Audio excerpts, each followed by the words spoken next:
Hello, friends. This is Becky with Becky Budgets, just coming on here as it is payday. I wanted to go ahead and film our updated numbers now that we have our my husband's paycheck. For those of you who are new to this channel, my husband and I are currently on a journey to pay off $69,000 worth of debt in order to possibly get into our first home within the next 5 years.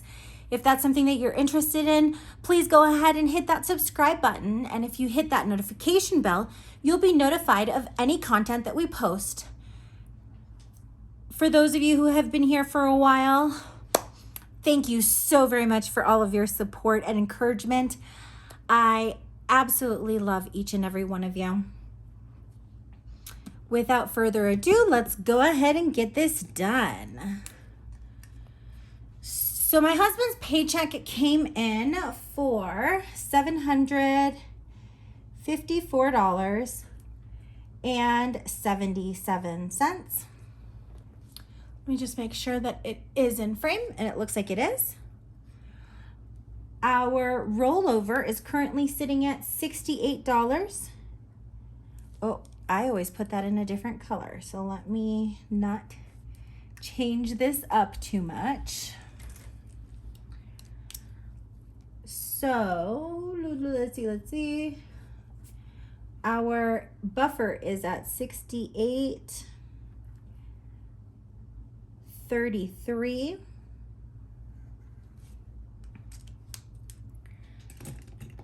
We did not use any of our savings, and I have not deposited the $1,500 into our account. Therefore, it's not going to show up on this budget. Thank you so much to those of you who answered my question from last budget with me. We have, in fact, decided to go ahead and use that money for our IVF journey. It's just not in the account yet. When we bring down our income total, we are looking at $754.77. Nationwide is set to post for $153.25. The Apple subscription is $20.93. Our Slate minimum came in as $91. Amazon came in for $16.31. And Apple was at set $56.15. Now, I don't know who else is on the same journey as we are, but what I have noticed is that even though we're not using those credit cards that we're paying off, the minimums are starting to creep up, which probably means that the interest rate is also creeping up. And it's kind of disconcerting. So I'm going to go ahead and keep paying attention to that just in case. When I add these 5 values together,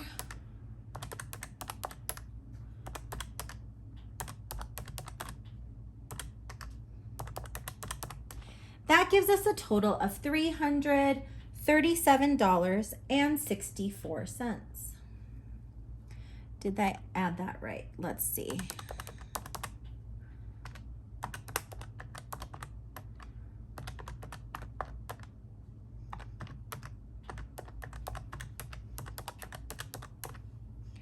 Yep, it's $337.64.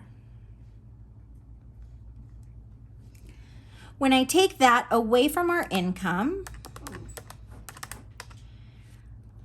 we are left with $417.13. And I'll go ahead and just pull that down.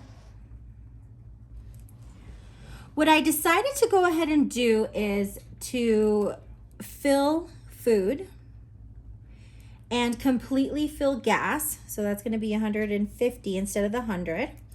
Pets has been met. Eating out and miscellaneous also met. And then I'm going to hold off on me and my husband this week. That gives us a total of $250.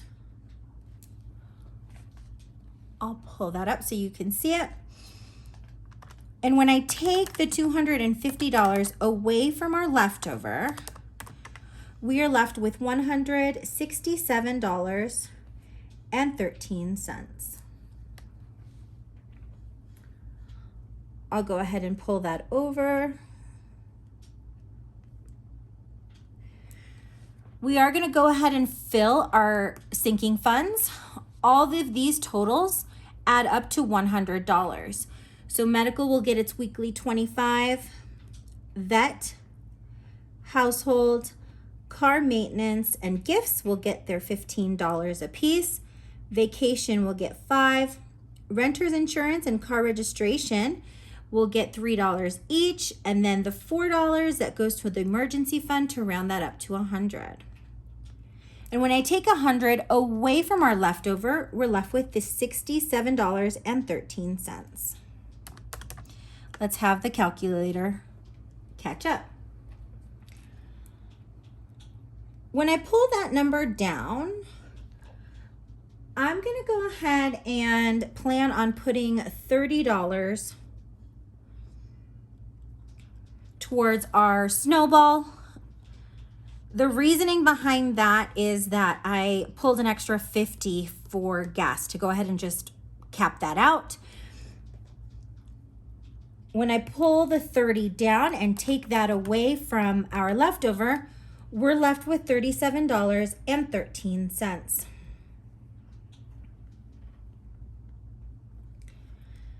I did go ahead and transfer the $33 into my husband's 52-week challenge number 2.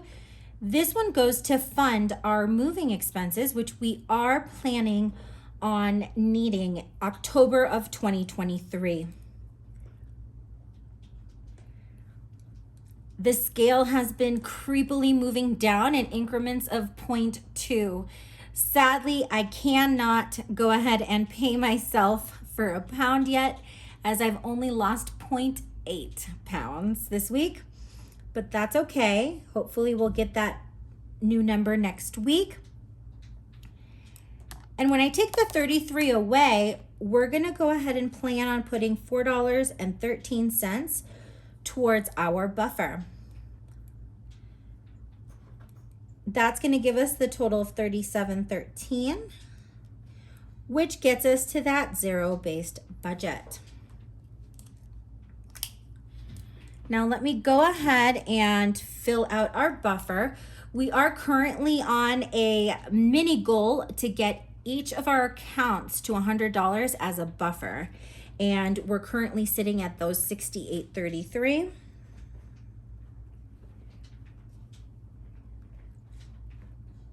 So we've got the $68.33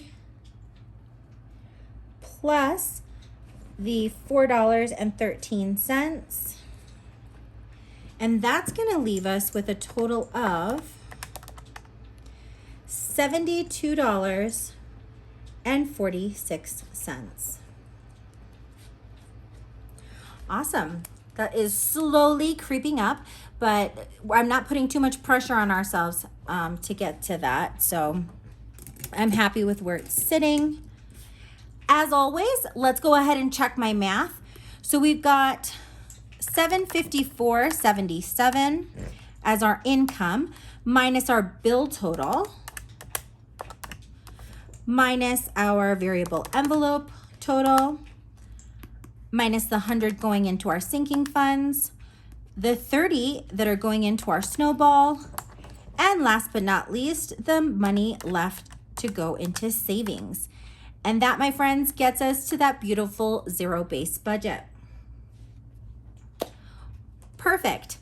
We are all set with week 4 of August. I did want to update you all that our Excel bill actually came in, and I was quite in shock. Excel is our gas and electricity bill. And I'm sorry if you can hear my dogs in the background, they're wrestling right now.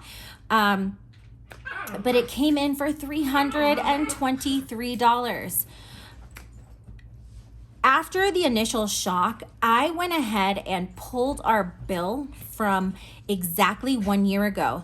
And to my surprise, our utilization is completely the same, which goes to show that it's the actual prices of gas and electricity that have gone up.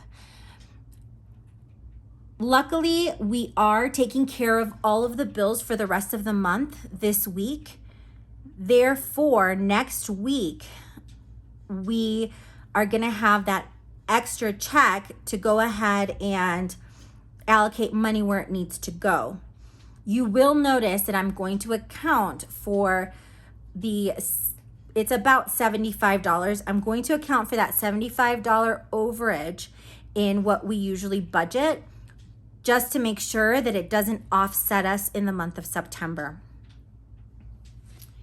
Thank you so very much for taking the time out of your day to watch this content. I appreciate each and every one of you, and I hope that you have an amazing evening. Take care, and I'll see you tomorrow, friends. Bye.